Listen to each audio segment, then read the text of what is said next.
Bonjour, je vous invite à voyager de Toulon jusqu'en Thaïlande. D'abord, avant de partir, je regarde le port de Toulon. J'y habite, j'y travaille dans mon petit cabinet de kinésithérapie spécialisé en méthode Mézières. J'ai mis plusieurs vidéos sur cette chaîne YouTube, Éric Long, qui traite de la méthode Mézières.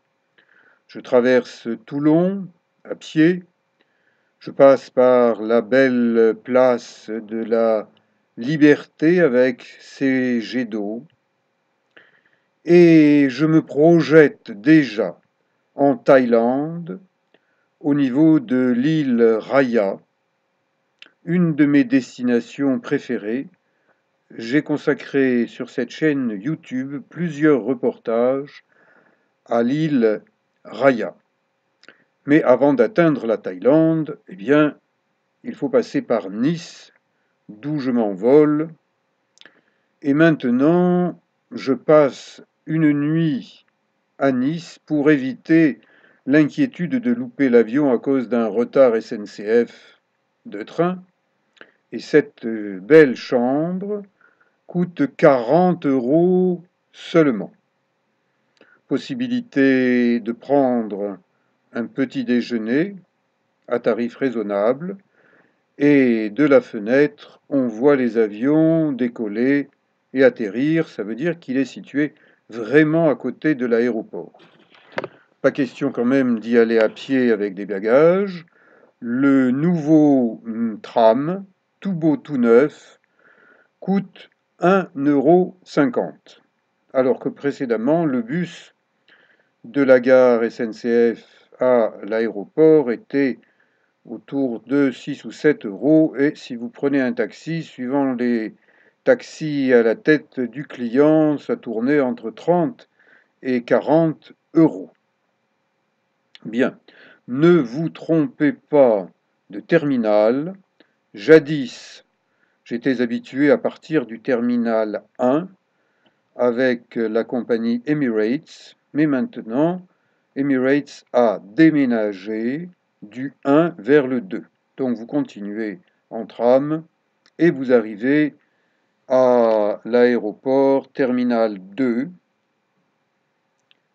un aéroport qui donne sur la mer, et on décolle au-dessus de la Grande Bleue.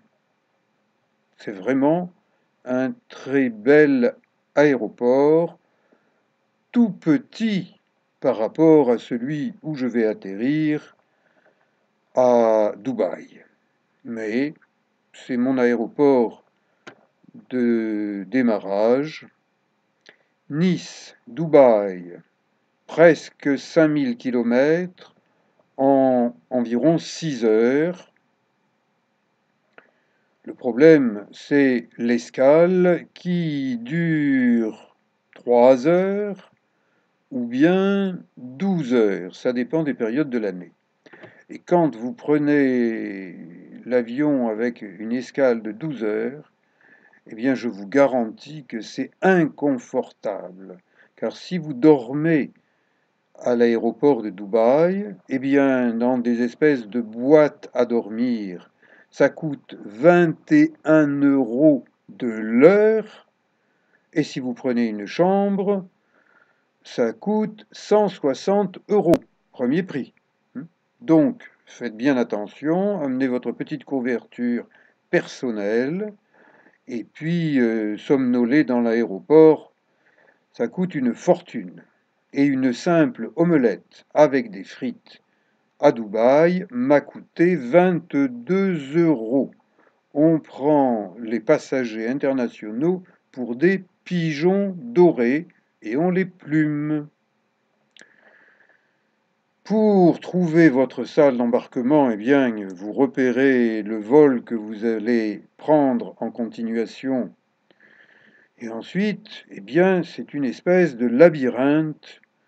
On peut prendre le train, il y a des ascenseurs qui montent, des ascenseurs qui descendent.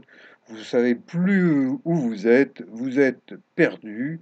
Ça peut prendre une demi-heure, trois quarts d'heure.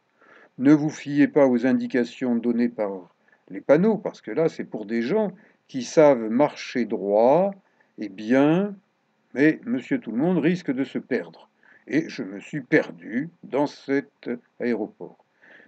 Enfin, j'ai atterri en Thaïlande après un autre vol de 6 heures.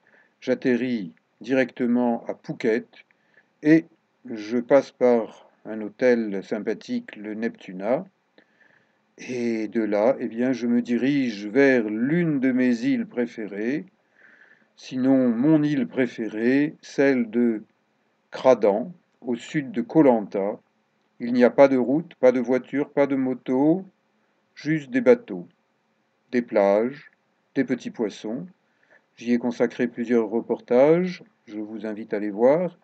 Merci d'avoir regardé cette vidéo.